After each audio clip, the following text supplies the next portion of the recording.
A las 10:07 en la mañana del 19 de junio, 1944, un oficial de dirección de combate se sentó en el oscurecido Combate Centro de Información a bordo del USS Lexington, viendo verde, fosforescente blips arrastrarse por su pantalla de radar. 130 millas al oeste de su posición, 69 aviones japoneses se dirigían directamente hacia la Fuerza de Tarea 58. La pantalla del radar mostró todo: la formación japonesa, los portaaviones estadounidenses y entre ellos, océano vacío.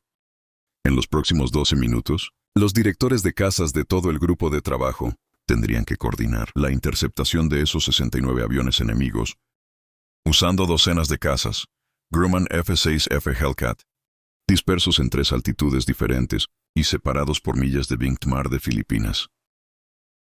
Los estadounidenses tenían algo que los japoneses no sabían que existía: una ventaja tecnológica tan completa que lo que sucedió en los próximos 17 minutos cambiaría la guerra naval para siempre. Pilotos japoneses lanzaron desde 9 portaaviones esa mañana creyendo que estaban volando misiones de ataque convencionales contra la flota estadounidense. El vicealmirante Hisaburo Osawa, la primera ola consistía en 69 aviones, una mezcla de Mitsubishi A6M0 cazas, Yokosuka D4Y bombarderos en picado y Nakajima B6N aviones torpederos. El plan era simple: volar a los portaaviones estadounidenses. Ataque desde la altura, hundir tantos como sea posible. Los estadounidenses tenían 15 portaaviones. Japón necesitaba destruir al menos 5 para cambiar el equilibrio. Los pilotos japoneses sabían que los aviones estadounidenses eran duros y los pilotos estadounidenses eran hábiles, pero creían que verían venir cazas estadounidenses. Estaban equivocados en ese momento exacto. Cada movimiento que hacía su formación estaba siendo rastreado por un radar de búsqueda aérea SK-2 a bordo del acorazado Alabama, detectado a 150 millas de alcance. Trazado en tableros verticales transparentes, en múltiples centros de información de combate, a través de la Fuerza de Tarea, y analizado por equipos de operadores de radar, trazadores y directores de cazas, que se preparaban para vectores cazas estadounidenses para interceptar la formación antes de que se acercara a los portaaviones. Temprano esa mañana, a las 07:45, un momento de heroísmo había comprado la flota japonesa. Indulto temporal. Cuando el portaaviones Taiho lanzó su segunda ola, USS Albacore disparó 6 torpedos al buque insignia. Suboficial Sakio Komatsu, un piloto de ataque que acababa de despegar en su bombardero en picado Yokosuka D4Y, vio la estela del torpedo rajando hacia su portaaviones, rompió la formación, se metió su avión en el camino de un torpedo y se estrelló deliberadamente contra él. El torpedo detonó, Komatsu murió instantáneamente.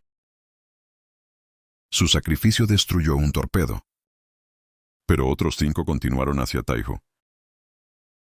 4 fallaron. El sexto golpeó el lado de estribor del portaaviones, rompiendo tanques de combustible de aviación y atascando el ascensor delantero. Daño parecía menor. Taiho continuó lanzando aviones, pero las líneas de combustible rotas estaban llenando el barco con vapores explosivos. El portaaviones era una bomba esperando prosperar, detonar. El heroísmo de Komatsu había retrasado lo inevitable por horas. No lo impidió la primera prueba importante de la defensa de combate dirigida por radar estadounidense había llegado. El 11 de junio de 1944. La Fuerza de Tarea 58 lanzó un ataque masivo contra Saipan. 208 cazas y 8 torpederos golpearon posiciones japonesas. En toda la isla los pilotos estadounidenses reclamaron 86 muertes. En el aire más 33 aviones destruidos. En tierra, los pilotos japoneses que intentaban interceptar el ataque encontraron Hellcats estadounidenses esperando en altitudes precisas y rumbo. No por casualidad, no por suerte. Por detección de radares y asignaciones vectoriales coordinadas de centros de información de combate a bordo de varios portaaviones, los pilotos japoneses informaron que cazas estadounidenses aparecieron de la nada, perfectamente posicionados.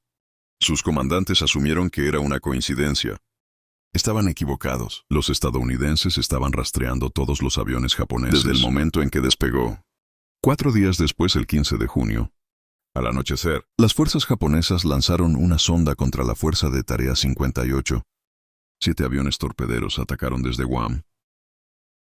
El radar estadounidense los detectó a 80 millas de alcance. Los directores de cazas vectored Hellcats para interceptar. 6 de los 7 aviones japoneses fueron derribados. Antes de llegar a los portaaviones, el 7º volvió 0 golpes en barcos estadounidenses. Los pilotos japoneses que sobrevivieron informaron que la patrulla aérea de combate estadounidense parecía saber exactamente de dónde venían y a qué altitud.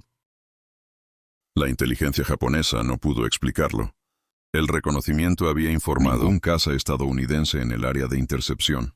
Los Hellcats simplemente se habían materializado perfectamente posicionado.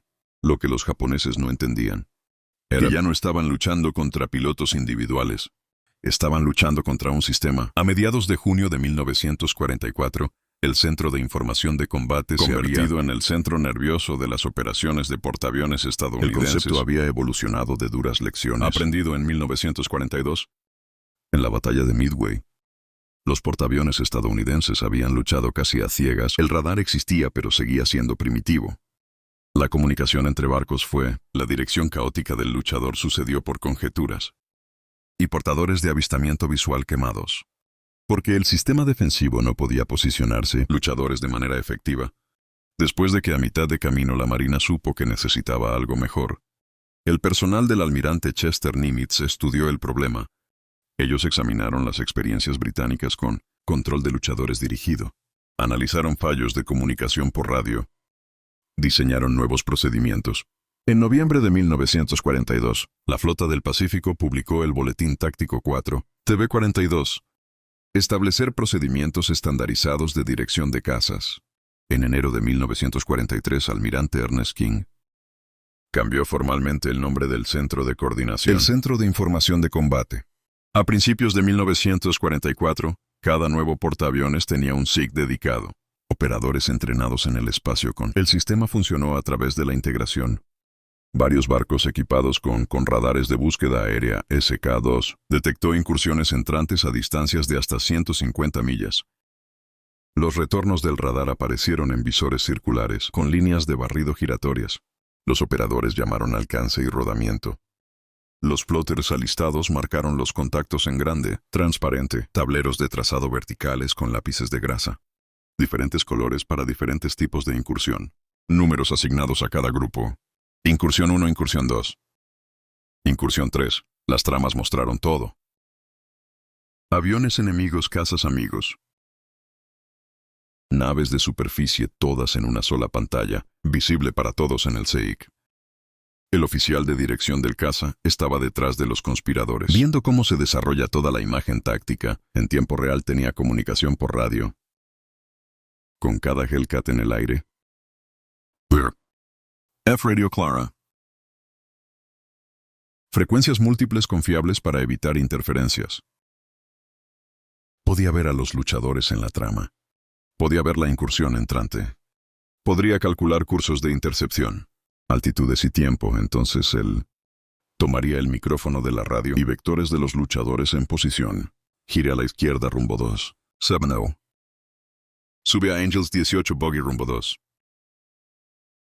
9-5, alcance 60 millas. Los luchadores reconocerían y maniobrarían. La trama actualizaría, la intercepción se desarrollaría. Y los japoneses volarían directamente en una trampa cuidadosamente colocada sin saber que existía. El problema no era eso. Los pilotos japoneses no sabían qué hacer. Sabían que la doctrina de la aviación naval japonesa enfatizaba atacando desde altitud usando velocidad. Coordinando golpes, la doctrina era sólida. Las tácticas habían funcionado durante 2 años, pero la doctrina asumió que ambos bandos estaban luchando a ciegas. La doctrina asumió que podías acercarte sin ser detectado. Hasta que se asumió la doctrina del rango visual. La patrulla aérea de combate enemiga se posicionaría aleatoriamente. Todas esas suposiciones habían sido ciertas en 1942. En el Mar del Coral a mitad de camino. En Santa Cruz, las formaciones japonesas se habían acercado a los portaaviones estadounidenses y lucharon para abrirse camino. Patrullas aéreas de combate colocadas por conjeturas. A veces los japoneses pasaban. A veces no lo hicieron, pero siempre tuvieron una oportunidad. Para junio de 1944 esas suposiciones eran obsoletas. Los estadounidenses ya no adivinaban. Estaban rastreando, estaban calculando. Estaban vectorizando, y los pilotos japoneses estaban volando con precisión. Intercepciones coordinadas, sin entender por qué. En la mañana del 19 de junio, la flota móvil japonesa, bajo el mando del vicealmirante Hisaburo Ozawa, lanzó 4 ataques masivos contra la Fuerza de Tarea 58. Ozawa comandó 9 portaaviones. 430 aviones portaaviones. Esperaba el apoyo de 300 aviones terrestres, operando desde Guam, Rota y Tinian. Él creía que tenía ventaja numérica. Él creía que su avión tenía un alcance superior, permitiéndole atacar desde 200 millas de distancia. Mientras que los transportistas estadounidenses solo pudieron lanzar desde 150 a los estadounidenses. Aterrizar en Guam para repostar y rearmarse. Luego vuelvo a sus portaaviones.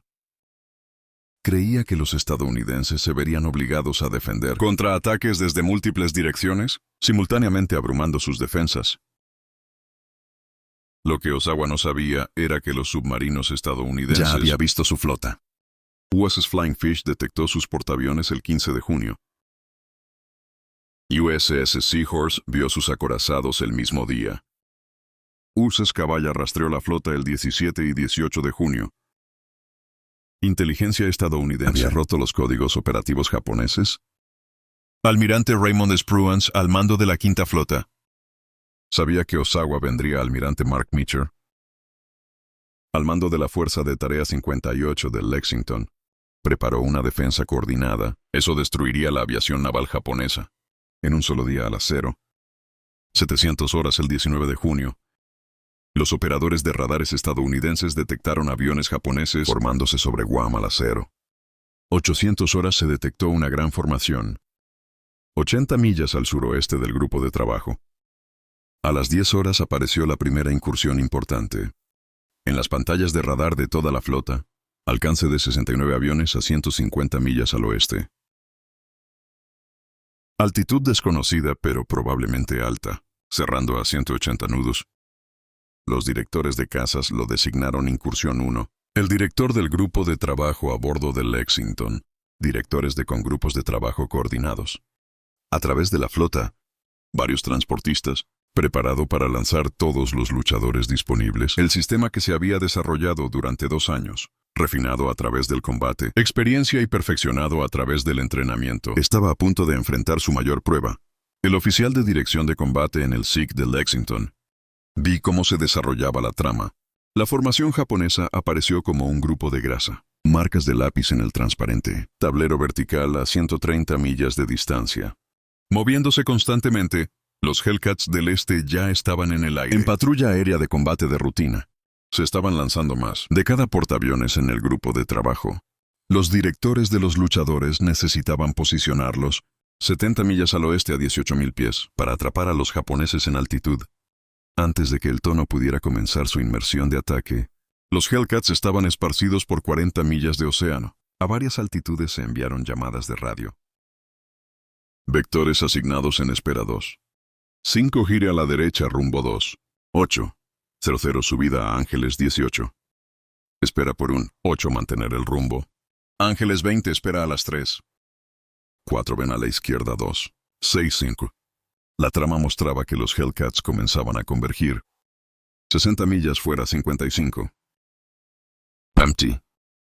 La incursión japonesa continuó, cerrando 100 millas 90. 80 la intercepción se estaba desarrollando.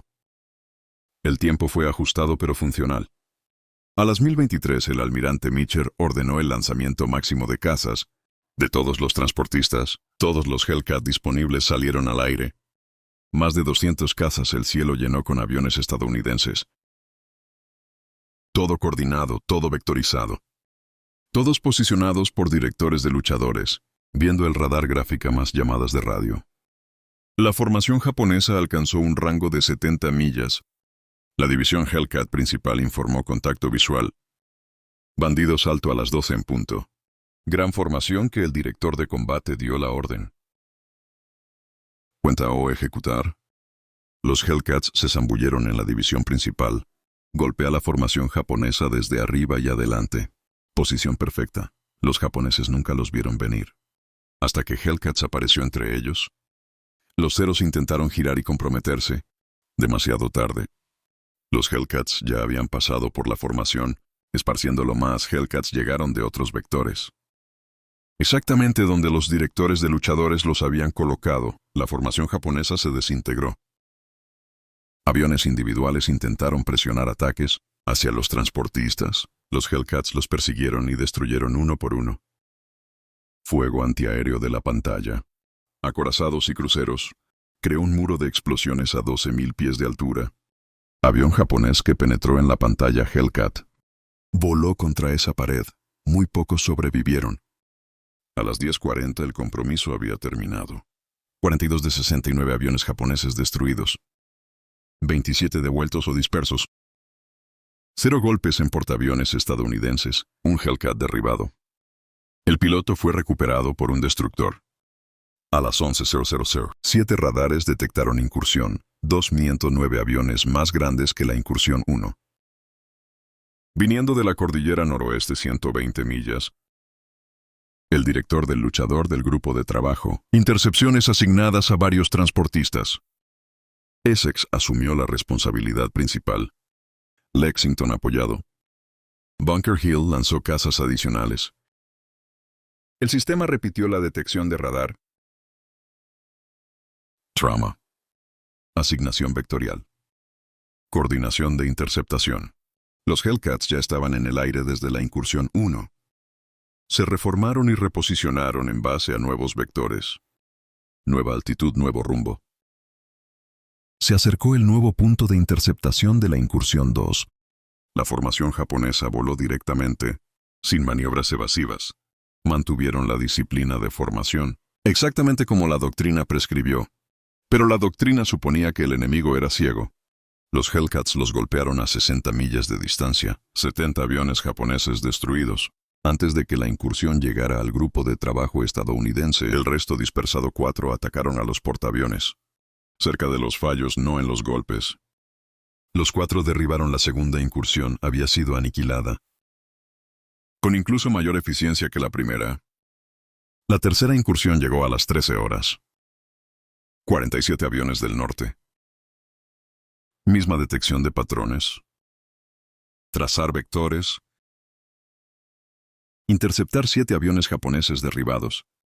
En el contacto inicial, el resto se volvió sin presionar el ataque. Los pilotos japoneses estaban empezando a entender. Estaban volando hacia una trampa, no podían ver y no podían contraatacar, pero no tenían forma de comunicar la naturaleza de esa trampa a los comandantes. ¿Quién no entendió el control de cazas dirigido por radar? La cuarta incursión se lanzó entre las 10 y las 1130. 82 aviones. Esta formación no pudo localizar a la flota estadounidense. Ellos rodearon, buscaron combustible quemado. Errores de navegación agravados por el estrés de combate. Finalmente se dirigieron a Guam para aterrizar y repostar. Los directores de cazas los detectaron en el radar, dirigiéndose hacia el campo de Arote. Hellcats del portador de luz. Kaupens fueron vectorizados para interceptar sobre Guam. 12 Hellcats de Kaupens se unieron. 7 de Essex y 8 de Hornet. 27 luchadores estadounidenses en total llegaron a un campo de Roti, mientras los japoneses daban vueltas hacia tierra. Defensas bajas de combustible. Completamente vulnerable. Los luchadores estadounidenses los destrozaron. 30 aviones japoneses derribados sobre el campo. 19 aterrizaron pero fueron dañados por las carreras de ametrallamiento. 0 aviones efectivos restantes de esa incursión. A las 16 horas la batalla había terminado. Las pérdidas japonesas del 19 de junio superaron las 346. Avión portaaviones destruido. Las pérdidas estadounidenses fueron de 30 aviones. La disparidad estadística no tenía precedentes. La aviación naval japonesa había sufrido una derrota tan completo que nunca se recuperaría.